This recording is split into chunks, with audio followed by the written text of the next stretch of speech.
soif de ta présence, ô Saint-Esprit, viens, souffle sur nos vies, embrasse nos cœurs, ô Seigneur, aide-nous à discerner ta volonté. Amen, alléluia, on peut s'asseoir, alléluia. Gloire à Dieu. Nous avons commencé très fort avec ce témoignage de cette dette annulée, avec le témoignage d'une famille restaurée, même en situation de souffrance. Alléluia, alléluia, alléluia, alléluia, alléluia. Il est vivant, vous savez frère, je suis excitée par cette parole. Jésus, un prophète puissant en parole et en acte. Vous imaginez ces deux personnes qui sont blasées, qui parlent. Cléophas, un disciple, avec son copain. Ils sont en train de marcher dans la vallée de l'incompréhension. Ils sont en train de marcher dans la vallée de la souffrance, du combat. Ils ne comprennent pas.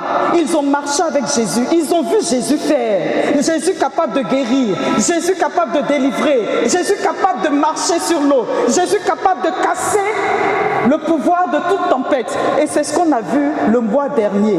Et nous avons proclamé El Haza. Je ne voudrais pas que vous oubliez. El Haza, le Dieu de l'accomplissement. Ils ont marché avec le Dieu de l'accomplissement. Et puis il s'est passé un drame. Un grand drame. Ce Jésus-là, qu'ils ont vu agir avec autorité et puissance, voici que ce Jésus-là est mort dans des conditions incroyables. On l'a tué comme un vulgaire bandit. Et le comble, c'est qu'il n'a même pas pu se défendre. Il dit qu'il a des légions d'anges qui peuvent le défendre, mais il ne se défend pas. Et on le crucifie, il meurt et puis on le jette dans la fosse. Il va au tombeau et gloire à Dieu, un riche lui a donné son tombeau. Mais vous imaginez la détresse. Il dit, mais nous on avait cru. Et toi peut-être tu te dis dans ta situation, j'avais cru qu'il était capable d'eux. Et pourtant depuis je ne vois pas de solution. Cléophas marche avec son ami et ils sont étonnés que le seul qui marche avec eux ne comprenne pas ce qui se passe. Il dit, mais tu es le seul à ne pas avoir entendu les événements qui se sont produits. Frère, et pourtant ces disciples-là, on dit qu'ils sont des disciples, ça veut dire qu'ils sont allés à l'école de Jésus, ils connaissent Jésus, ils marchent avec Jésus. Tu es certainement chrétien ou chrétienne, tu marches avec Jésus. Mais tu l'as connu peut-être d'une manière. Et Jésus a voulu que Cléophas et son ami le connaissent d'une autre manière. Ils sont déstabilisés. Ils sont désespérés. Frère, s'il y a quelque chose à briser sur notre siècle, c'est le pouvoir de la désespérance. C'est le pouvoir de la dépression. Frère, il faut aller en guerre contre cela au nom de Jésus et le casser de nos vies. Parce que la désespérance nous empêche de voir et d'entrer dans les plans que Dieu a pour nous. Nous voulons dire ce soir-là, aujourd'hui même, dehors à tout ce qui peut nous désespérer. Dehors au nom de Jésus à tout ce qui nous plonge dans la dépression. Dehors au nom de Jésus à tout ce qui nous empêche d'avoir la tête froide et la tête haute pour entendre et pour voir ce que Dieu veut pour nous. Il parle de Jésus au passé, frère. Il était une fois Jésus. Comme toi aussi, dans certaines circonstances de ta vie, peut-être que tu ne comprends pas ce qui se passe. Celui que tu avais connu, on dirait qu'il n'est plus le même. Et tu peux te poser des questions. Et ils reconnaissent Jésus simplement comme un prophète. Mais ils ont dû oublier ses actions et ses paroles. Pourtant, ils disent qu'il est puissant en parole et en acte. Mais ils ont oublié les paroles et les actions. C'est pour ça que nous, dans cette plateforme, on aime parler de la parole. Et on veut que la parole habite nos cœurs. Et qu'on n'oublie pas la parole. C'est pour ça qu'on dit qu'il faut écrire. Et puis il faut partir avec, ou combattre avec la parole prophétique. Parce que si tu oublies ce qu'il t'a dit, tu ne peux pas gagner les victoires de ta vie. Tu ne peux pas gagner les batailles et tu ne peux pas entrer dans un champ continuellement de guerre. Parce que je vous dis la vérité, frère. Qu'on le veuille, qu'on ne le veuille pas, notre vie sur terre, c'est une guerre permanente. Et nous avons chaque jour des batailles à remporter, des batailles à gagner pour qu'à la fin de notre vie, nous remportions définitivement la guerre. Et lorsque nous sommes en guerre, on se met dans des postures de soldats. Et dans un terrain de guerre, on ne cherche pas ce qui nous plaît forcément, mais on cherche ce qui est juste et comment notre vie va être sauvée. C'est tellement capital, frère. Jésus n'est pas qu'un prophète, il est Dieu. Alléluia. Il est lui-même la parole. C'est ce que nous avons entendu. Jésus, ils ont dû oublier que Jésus est la réalisation d'une prophétie. Une prophétie attestée, sa personne lui-même, sa personne à elle, lui-même Jésus, est un prophète et une prophétie. Isaïe 7,14, le Seigneur vous donnera un signe, la Vierge sera enceinte, elle enfantera un fils qu'elle appellera Emmanuel, Dieu avec nous. Jésus est Dieu avec nous. Et cela est réalisé en Luc 1, 30, 35. Et en Matthieu 2, 19, 23, l'ange le dit à Marie et à Joseph. Ils ont dû oublier que ce Jésus avec qui ils ont vécu a défié les lois de la nature en changeant l'eau en vin. On a vu ça la dernière fois. En multipliant les pains et les poissons, en marchant sur l'eau, en calmant les vents et les tempêtes et en ressuscitant les morts. Ils ont dû oublier que ce Jésus s'était attribué des prérogatives et des titres strictement réservés à Dieu. Fils de l'homme, fils de Dieu, maître du sabbat. Il est capable d'être le maître du sabbat, maître du temps. Il pardonne les péchés, il change la législation. Il dit, vous avez appris qu'il a été dit. Eh bien, moi, je vous dis. Matthieu 5, 21 à 41. Il s'identifie au Père en disant, le Père et moi, nous sommes un. Il siège à la droite du Père. Et il dit même que Abraham s'est réjoui en voyant son jour. Jean 8, 56, 59. Il défie le temps, il défie la nature. Ils ont oublié que Jésus se présente comme s'il était Dieu. Il dit, je suis, comme on a dit, comme Dieu a dit, je suis en Exode. Nous pouvons voir cela en Jean 4, verset 26, Jean 8, 24, 28, 58. Il est le bon berger. Dieu a dit qu'il était le bon berger. Jésus dit qu'il est le bon berger. Il est la lumière du monde. Frères, ils avaient oublié que Jésus reçoit la même adoration et la même gloire que le Père et le Saint-Esprit. Et frères, si on dit que quelqu'un est Dieu, Dieu, on parle de beaucoup de dieux, il y a des dieux. Mais ce qui nous atteste en vérité que quelqu'un est vraiment Dieu. Donc n'importe qui ne peut pas être Dieu, même s'il s'appelle Dieu. C'est pour ça qu'on dit qu'il est le Dieu des dieux. Il y a des gens qui se créent des dieux. Parce que le Dieu des dieux, Dieu, il a ce que tous les autres dieux n'ont pas, l'omniprésence. Quand 2 ou 3 sont réunis en mon nom, je suis là. Donc pendant que nous on est là, il est ici. Il est dans un autre groupe qui prie quelque part. Il est dans un salon de quelqu'un qui prie. Lui seul. Il est capable de transcender l'espace et de... Voilà, il est omniprésent. Il dit, moi je suis avec vous tous les jours jusqu'à la fin du monde. Même si tu es seul dans ta chambre, il est là avec toi. Et je voudrais qu'on réalise que Dieu est avec nous, frères. J'aime cette parole de la Bible qui dit, il est avec nous, le Seigneur de l'univers. Dieu est avec nous, mes frères. Et ça veut dire que ça va changer ton paradigme de pensée. Vous voyez, aujourd'hui, là, j'ai une colère. Une vraie colère contre les chrétiens qui pensent que le diable est capable d'agir dans leur vie. Tu es comment et puis lui peut agir dans ta vie alors que tu as reçu toute l'autorité qui te permet de marcher sur serpents, scorpions, sur toute la puissance de l'ennemi. Et la Bible précise, rien ne te sera fait, va te revoir. Va te revoir, frère. Parce que tu as le Dieu de l'univers avec toi. Quel est l'esprit qui peut habiter ta maison et peut continuer de régner chez toi? Va te revoir. C'est pour cela que nous prenons autorité là maintenant dans nos vies. Surtout ce qui nous empêche d'entrer pleinement dans la contemplation de l'omniprésence de Dieu dans notre vie. Il dit, je suis avec toi tous les jours jusqu'à la fin. Dans ta souffrance, dans ta joie, dans ta paix, dans tout ce que tu peux vivre, je suis avec toi. Frère, quand tu as un compagnon comme ça, mais tu t'accroches à lui et puis tu le laisses passer devant et tu le laisses assurer tes arrières et tu le laisses être à tes côtés et tu le laisses justement mener le combat que l'homme ne peut pas mener et te donner les victoires que tu veux obtenir de lui. Amen. Dieu, s'il est omniprésent, les autres dieux ne le sont pas. Ils sont obligés d'envoyer des esprits. Le même esprit peut pas être partout. Et ça aussi, il est peut-être temps aussi que nous les chrétiens, on réalise un peu qu'il faut changer de système de pensée.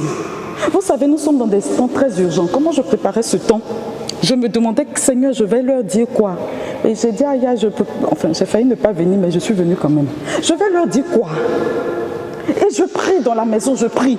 Il m'a dit une seule chose, c'est ce qu'on proclame depuis. Dis-leur que je suis Dieu. Dis-leur que je suis Dieu. Je ne suis pas un homme pour mentir. Je ne suis pas taillé à leur image. Je ne suis pas taillé à leur ressemblance. Dis-leur que je suis Dieu. S'ils me prennent vraiment pour Dieu, ils pourront constater concrètement la vérité de ma parole dans leur vie. Ça me parle et ça me touche. Parce qu'il est Dieu, il accomplit ce que toi-même tu n'as pas vu. On dit qu'il connaît la fin avant le commencement. Il agit avant que toi-même tu sois capable d'agir. Il y a des personnes qui n'ont même pas le temps de réaliser qu'il y a un combat spirituel dans leur vie. Parce qu'ils sont tellement donnés à Dieu que Dieu lui-même mène les batailles et donne la victoire avant même que le combat se déclenche. J'ai un frère de communauté que j'aime beaucoup. C'est un compositeur. Il a chanté un chant qui dit « Qui proclame sa victoire avant le combat ?» Si, moi, toi, celui qui a Dieu, il peut proclamer sa victoire avant le combat. Et puis il dit, sinon le Dieu d'Israël, sinon le Dieu de Jésus-Christ, il lui proclame sa victoire avant le combat, avant même que les chars ne viennent. Lui, il a déjà, comme on va dire, court-circuiter les plans de l'ennemi. Donc, ce que je veux nous dire, s'il dit qu'il est Dieu et que la parole en saison pour nous ce soir, c'est qu'il est Dieu, c'est que chacun de nous va commencer à prendre Dieu au sérieux. Tu vas commencer à le prendre au sérieux. Ce n'est pas le petit Dieu.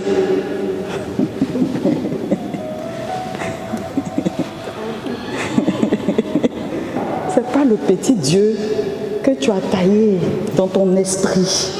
Et puis que tu te dis qu'il n'est pas capable de. Moi, j'aime les actions de Dieu. Waouh! Et j'ai proclamé depuis 2 ans, je ne vais pas changer de cycle. J'ai proclamé que je suis dans mon cycle du Manou. Ça veut dire, c'est quoi ça? C'est tellement surprenant que les actions de Dieu sont tellement surprenantes que quand le peuple d'Israël va faire Manou, sans que ce soit des baoulés. Mais parce que quand on dit ce que Dieu fait est inimaginable, c'est la vérité. Il y a une saison où Dieu nous travaille, ça c'est sûr. Je n'ai pas dit qu'on n'a pas d'épreuves. Il nous fait grandir dans les épreuves. Mais je dis que notre Dieu est Dieu et qu'il a un bras victorieux, il a un bras puissant, il a un bras qui ouvre la mer, alléluia. Il n'est pas seulement omniprésent, il est omniscient. Les autres dieux ne le sont pas. Si tu n'ouvres pas ta bouche pour parler, le diable et ses suppôts ne savent pas ce qu'il y a dans ton esprit, même pas les anges.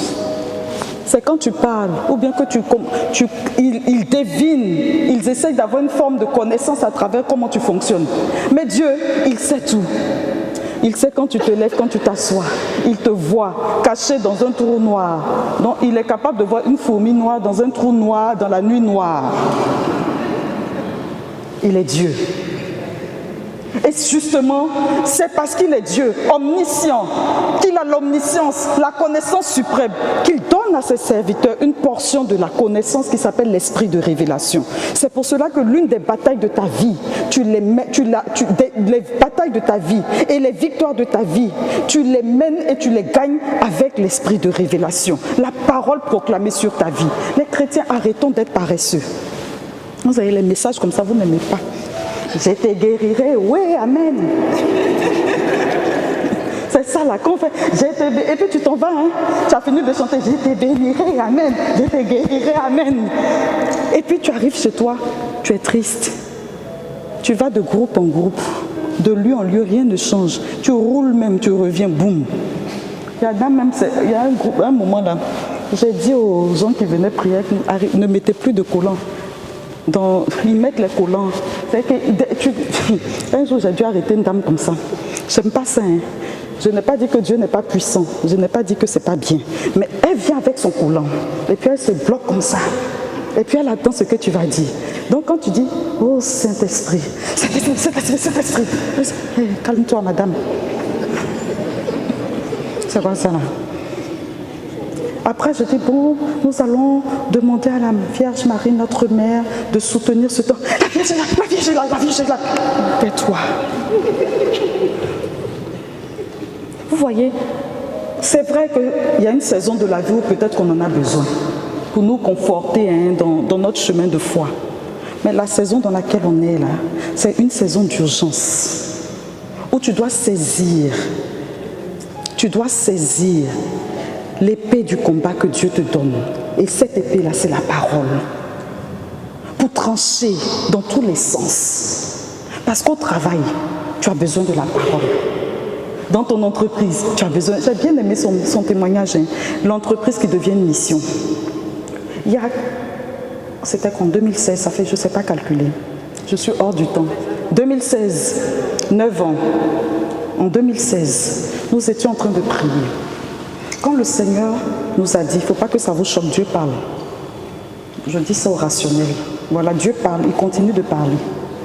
Et il parle aux chrétiens dans le cœur de plusieurs manières. Et on peut l'entendre. Et on peut entendre et faire discerner ce qu'il dit. Donc ne soyez pas choqués parce que tu as un papa, tu as un ami et il ne te parle pas. Même quand ta bouche ne souffle pas parce qu'il est muet, il y a un langage. Donc il faut qu'on communique. Dieu communique avec son peuple. Et c'est peut-être qu'il faut qu'on demande à Jésus, prophète puissant en parole et en acte, de nous apprendre à l'entendre.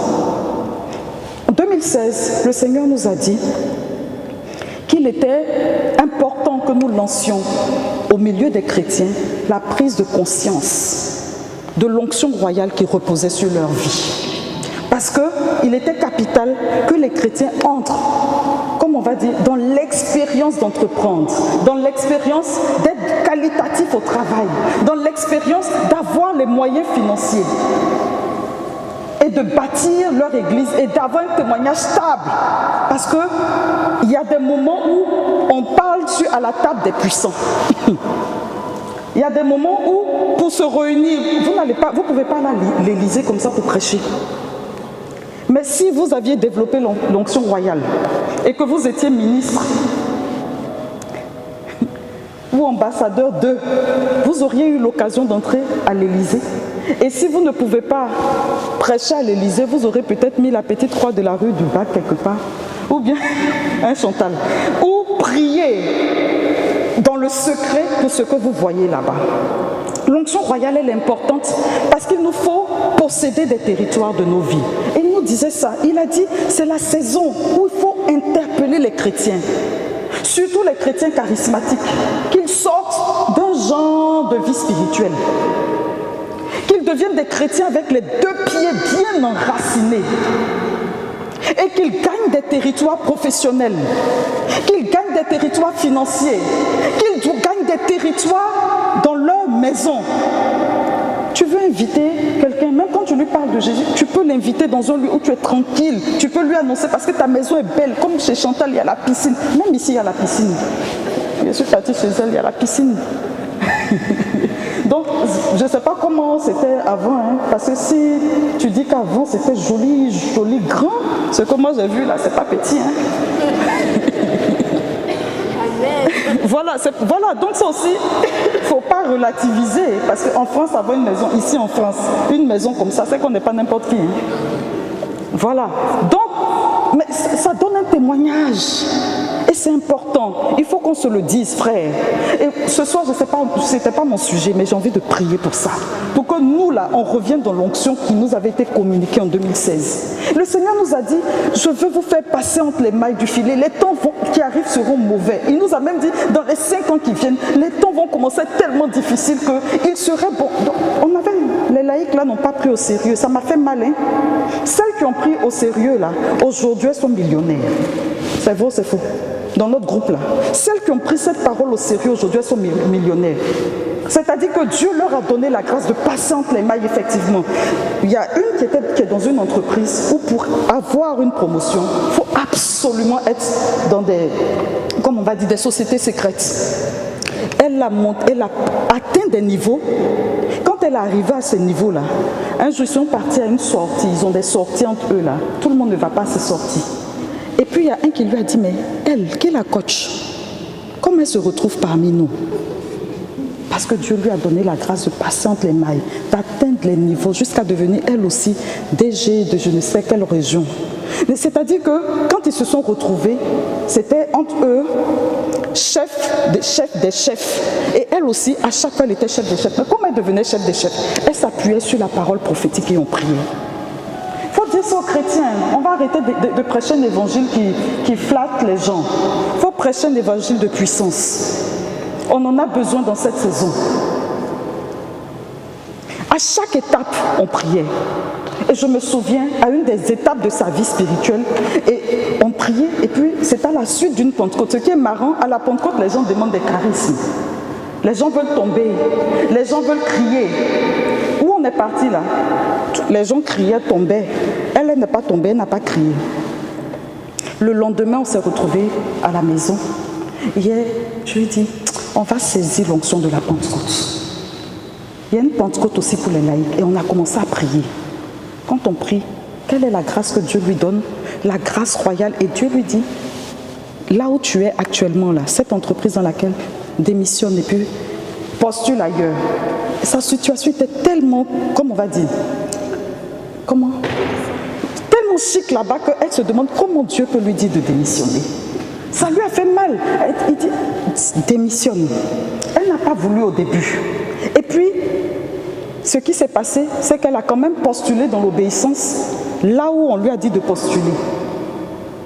Qu'est-ce qui va se passer? Quand elle sort de là, c'est pour arriver au même niveau professionnel. Et tout le monde lui a dit, mais tu es idiote, tu ne quittes pas cette position pour aller dans une autre entreprise à cette même position. C'est pas normal, ça va pas. Elle a quand même obéi parce qu'elle était convaincue que c'était l'Esprit de Dieu qui la conduisait et parce que c'est posant discernement. Quelques mois après, l'entreprise dans laquelle elle était a quasiment fait faillite, quasiment. Et là où elle a été prise, au même niveau, le DG a dû démissionner et c'est elle qui a été positionnée comme DG. Quelque temps après, elle s'est retrouvée comme DG, comme on va dire DG, enfin comme on dit de toutes les régions de ce lieu. Et elle m'a dit, mais c'est pas possible. Le Seigneur fait ça. Je dis oui, mais c'est ça l'onction. L'onction, c'est pour le quotidien. L'onction, c'est pas du folklore dans l'église. Je n'ai pas dit que le Seigneur ne nous touche pas sans nous faire tomber. Il y a le repos dans l'esprit. Je ne suis pas en train de dénigrer les charismes de Dieu. Ce n'est pas ça que je suis en train de dire. Je suis juste en train de nous dire qu'il faut qu'on commence à avoir de l'équilibre. Parce que quand vous vous retrouvez dans des milieux professionnels, avec des personnes qui ont fait des incantations toute la nuit, il faut que vous ayez eu l'occasion de prier aussi pendant des heures et qu'on ne puisse pas vous déstabiliser. Donc si à l'église, vous tombez tout le temps, mais là-bas vous allez tomber aussi. On vous salue, vous tombez malade. Mais il y a mon filleul a vécu ça. Dieu merci que c'est un homme équilibré. Dieu merci. Pendant que l'une des femmes a vécu la même expérience, elle arrive, elle rentre dans le bureau, dès qu'elle s'assoit, elle est paralysée. Lui, il voit le truc, et puis il filme, et puis il m'appelle, il dit, ma marraine, je fais quoi? Je dis, mais tu es chrétien, prie, moi je suis en France, toi tu es là-bas, c'est moi qui ai délivré ton bureau. Prie, je t'ai appris à faire ça. Vous voyez, c'est pour nous dire que la vie dans laquelle nous sommes là n'est pas forcément simple. Et c'est à nous de réaliser. Il est omniscient. Quand il est omniscient, il nous donne la science. Il conduit comment nous devons mener notre vie avec les victoires et les batailles de notre vie. Vous voyez, c'est important qu'on se le dise. Jésus, un homme puissant en parole et en acte, il n'est pas qu'un prophète puissant. C'est toi qui deviens prophète puissant en parole et en acte. Parce que Jésus l'atteste dans ta vie. Parce qu'il est Dieu et qu'il habite en toi et qu'il est avec toi. Tu deviens toi un prophète puissant en parole et en acte. Et il est temps que tu sois tellement mature que ce soit une conviction pour toi. Jésus n'est pas omniprésent, il n'est pas omniscient. Il est Dieu parce qu'il est omnipotent. Les autres dieux ne sont pas tout puissants. Lui, il est omnipotent, il est tout puissant. Il a tout pouvoir au ciel et sur la terre. Et il dit que nous, notre citoyenneté, nous avons notre citoyenneté dans les cieux. D'où nous attendons comme sauveur le Seigneur Jésus-Christ, lui qui transformera nos pauvres corps à l'image de son corps glorieux. Frère, vous voyez pour ces temps dans lesquels nous sommes, regardez un peu l'actualité. Regardez Regardez les dangers dans lesquels on peut se retrouver en tant que chrétien. Regardez un peu autour de nous, comment c'est dur. Mais dans cette dureté-là, comment toi tu vas passer entre les mailles pour témoigner que Jésus est ta référence et que tu vas donner la référence aux autres. Mais c'est en créant les circonstances de ton bonheur. Alléluia. J'espère que je parle à quelqu'un qui va comprendre que ce mois de février, il va combattre tous les jours. Pas le combat spirituel dans le sens de « je casse, je brise », pas ça uniquement. Mais dans le sens de prendre la parole prophétique et la parole au sérieux. Je dis, moi j'ai vu des gens prendre la parole au sérieux et atteindre des sommets dans leur vie. J'ai vu des gens prendre la parole au sérieux et gagner l'éducation de leurs enfants. Je peux donner plein de témoignages, mais je n'ai pas beaucoup de temps, on doit prier. J'ai une fille spirituelle. Quand son enfant est né, elle se jouait la choco. La choco, ça veut dire en ivoirien, la fille bien. Comme on va dire, voilà, comme Chantal, on a tout, on est bien, grands-parents riches. Elle va commencer à élever son enfant comme, voilà, il faut faire du tennis, c'est bien, la piscine, il y a quoi que vous faites quoi là, tout ce que vous faites à vos enfants pour dire qu'ils sont la musique, le théâtre, le karaté, le kung-fu, tout ce que vous voulez. Donc sa fille a tout sauf Jésus. Pourtant elle est chrétienne. Non mais on va à la messe. Et puis elle est venue passer un séjour, elle dit je viens chez toi. Moi chez moi là, il y a la guerre, on est des guerriers dans la prière. Tu viens passer quelques jours chez moi. D'accord, avec ta fille, je les ai regardés premier jour dans les nyama, excusez-moi les expressions. Hein. Hey, chérie, tu me filmes. Je ne sais même pas si c'est du français que je parle, on ne fait rien avec. J'ai regardé l'enfant là, ses manières de faire avec la petite. Je l'ai appelée, je dis, tu es ma fille. Donc, cet enfant-là, il y a un lien. Je ne veux pas jouer à la fille qui te dirige, c'est pas ça que j'ai dit, il n'y a pas d'emprise. Hein. Comme vous aimez les histoires d'emprise, c'est pas ça. Donc c'est une famille spirituelle, c'est une famille biologique, c'est une famille humaine. J'ai dit, ton enfant là, ce qu'elle est en train de devenir ne me plaît pas. Donc déjà, elle marche comme ça. On va changer le paradis. On est parti dans le sud chez mon frère, qui est prêtre. On les a pris en bail. Vous l'avez vu le 31 pour ceux qui étaient là. Nous, on prie. Nous, on est des guerriers dans la prière, on est des victorieux dans la prière. J'ai dit, la petite n'avait jamais entendu la prière en langue. Mais elle nous regarde, on dirait des idiots. Parce que j'ai dit, cette petite-là ne doit pas se perdre. C'est ton seul enfant. C'est quelle éducation tu es en train de lui donner? Dans ce monde d'aujourd'hui, là, la petite là va grandir comme ça, dans ce monde-là. Pour que demain vienne nous dire qu'elle n'est pas... J'ai fermé la parenthèse. Ne m'emprisonnez pas. On ne veut pas ça, hein. Pour vous, je ne sais pas, mais moi, pour mon enfant, je ne veux pas.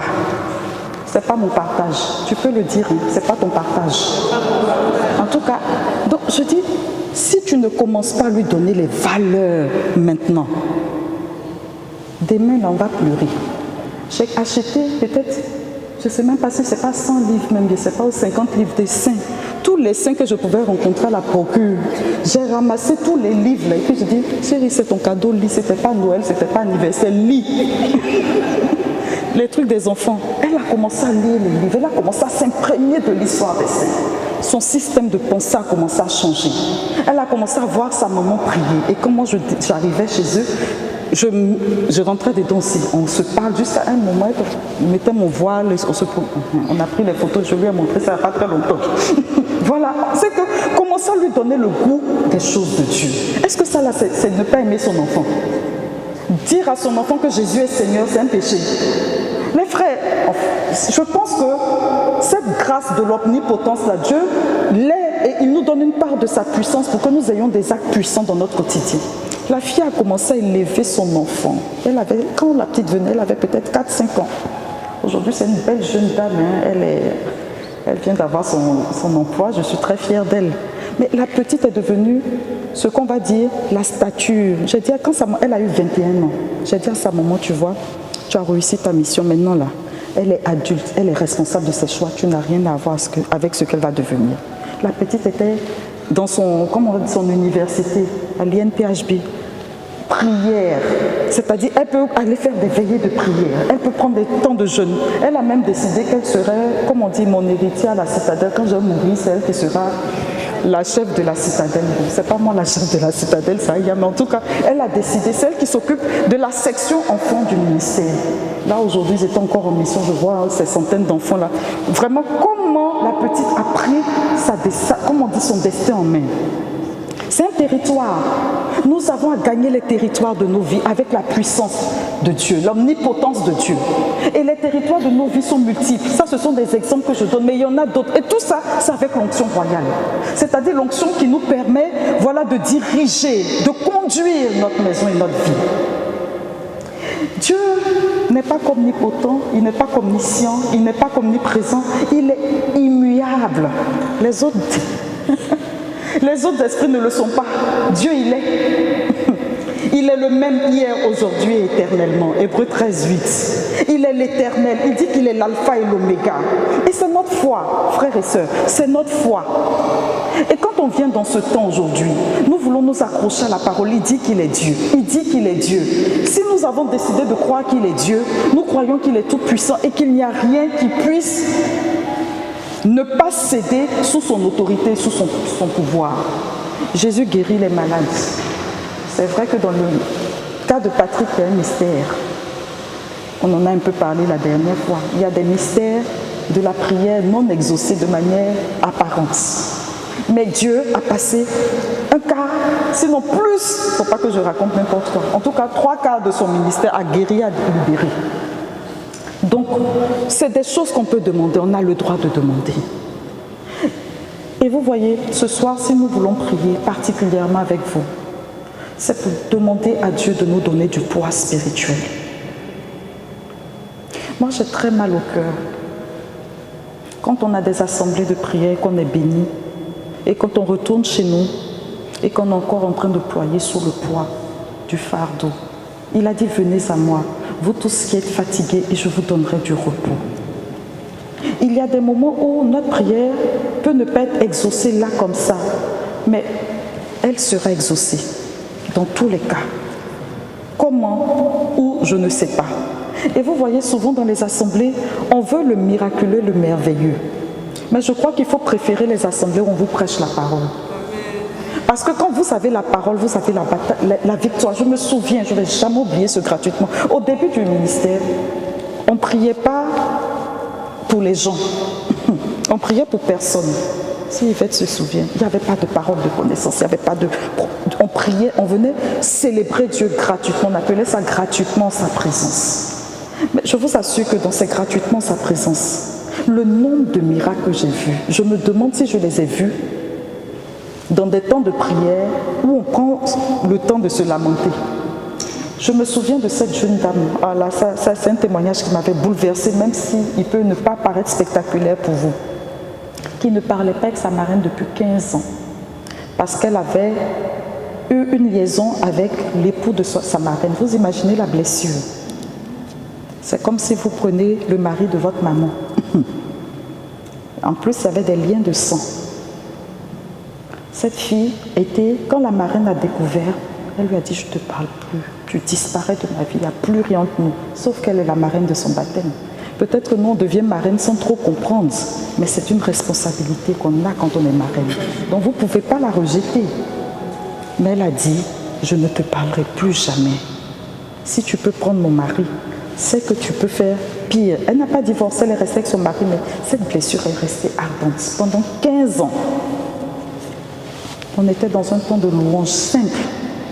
Célébrer Dieu. Pendant qu'on priait le Seigneur, je ne sais pas comment la main de Dieu, qui est omniprésente et omnipotente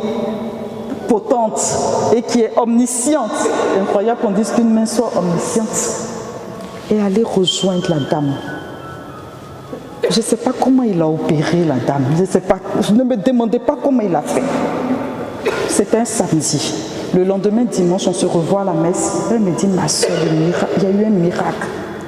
Ma marraine, on s'est appelé hier quand on est sorti. Dès qu'on est sorti de la prière, ma marraine et moi, on s'est appelés On s'est parlé au téléphone, on s'est demandé pardon.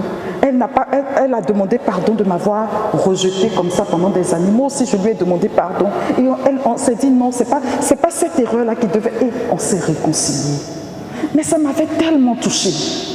Je dis, mais Seigneur, c'est pas vrai.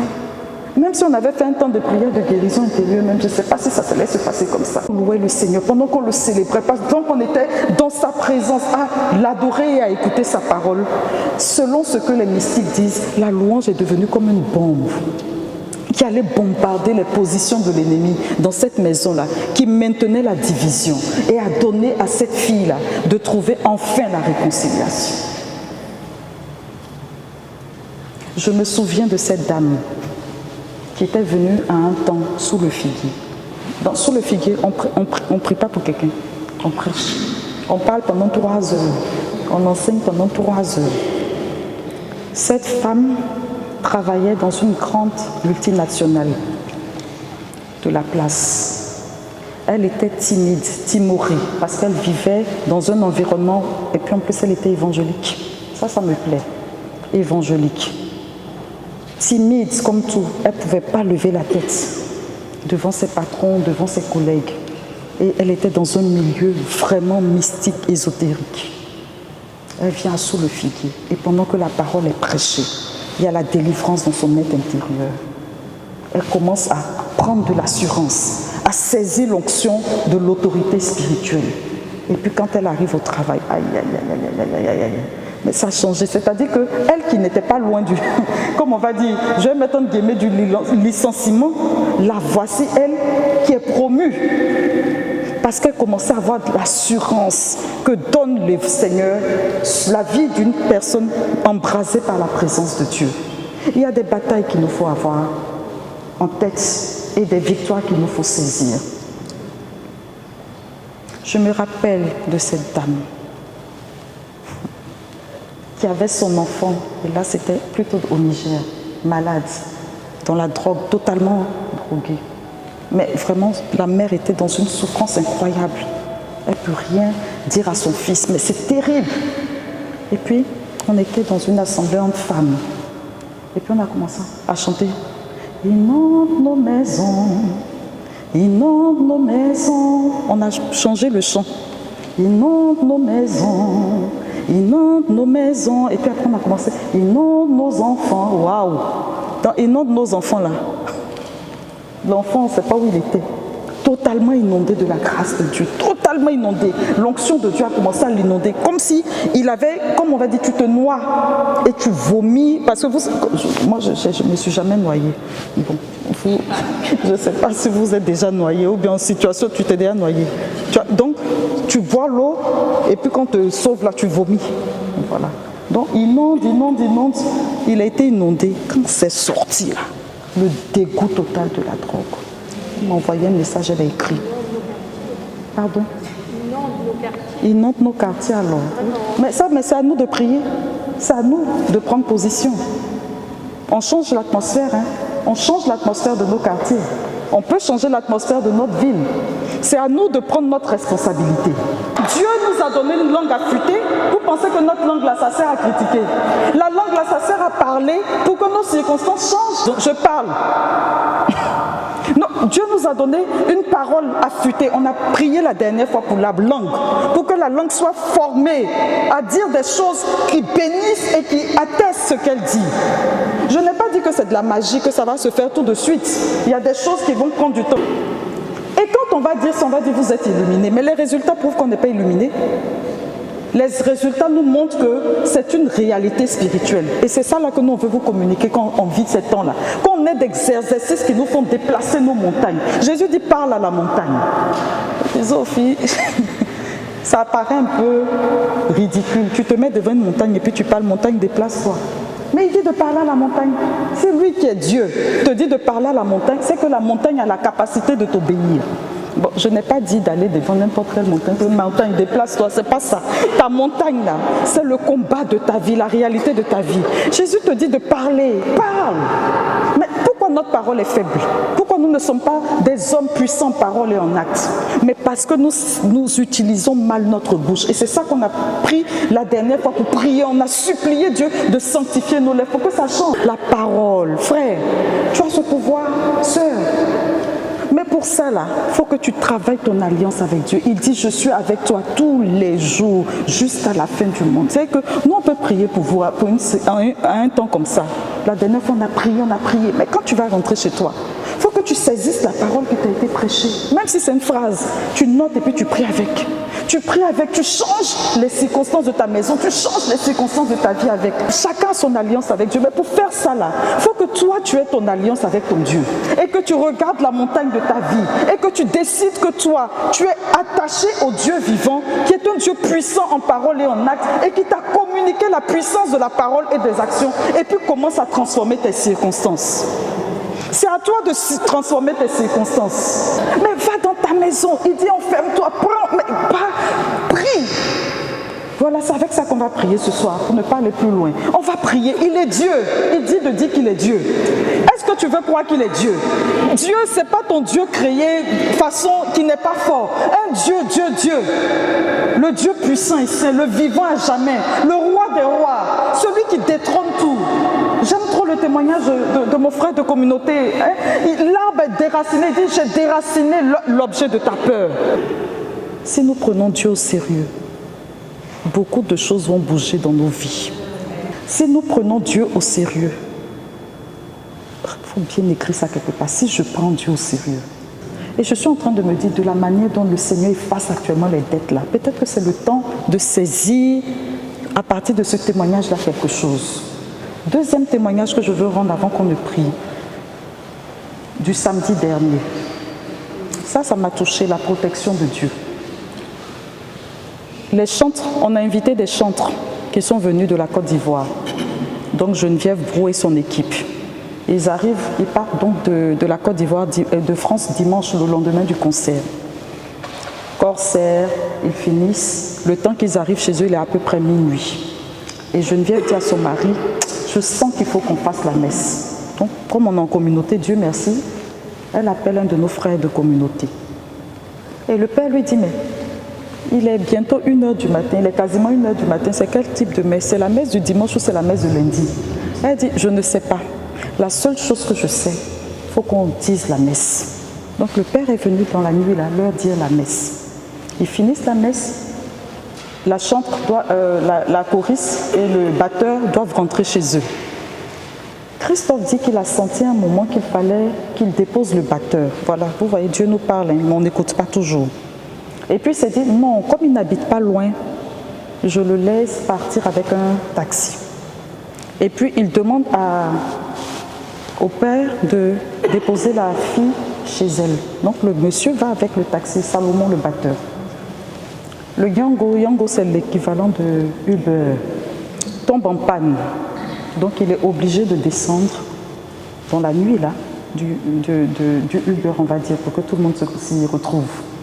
Et le monsieur lui dit, prends un autre. Et il dit, je n'ai pas d'unité, donc je ne pourrai pas. Donc il prend un taxi, un pseudo-taxi.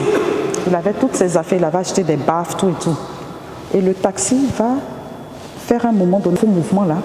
Et puis, 2 personnes vont rentrer dans le taxi, ils vont le neutraliser, puis vont l'emmener dans un genre de petite forêt. Et puis, ils vont lui dire, donne-nous tes affaires, ton porte-monnaie, parce qu'on ne veut pas qu'on te reconnaisse après. Et puis, donne-nous ton portable. Mais avant de nous donner ton portable, lance ton dernier appel ou envoie ton dernier message. Ils ont besoin de ces organes pour faire des sacrifices rituels. Des sacrifices rituels. Histoire vraie. Donc, le monsieur était tétanisé, il avait peur, donc il a pris le téléphone, il a composé le numéro de sa femme. Et au moment où il allait parler à sa femme, le patron est venu, le chef qui n'était pas avec les deux, ils sont venus à 2 et puis donne ton téléphone. Et il lui a mis la torche dessus et il a vu le t-shirt du RIA, donc de la louange, tout et tout. Et le patron allait le voir pour lui dire, laisse-le, c'est un croyant en Dieu, on ne va pas le tuer. Concrètement.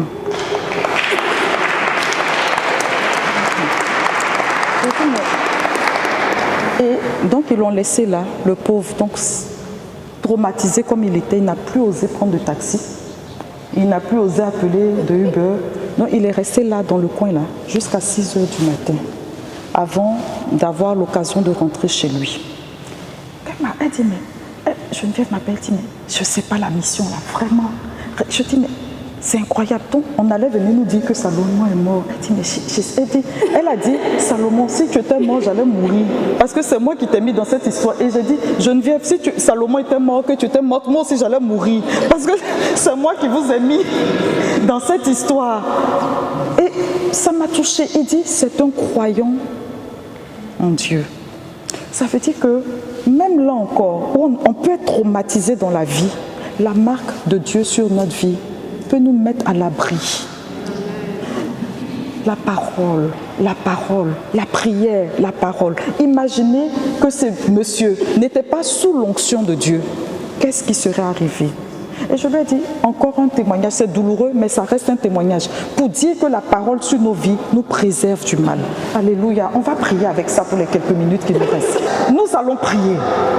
Je voudrais que chacun de nous déplace sa montagne, parce que nous devons venir avec des témoignages. Le mois dernier, on a eu des témoignages. Viens, Esprit de Dieu, nous t'invitons.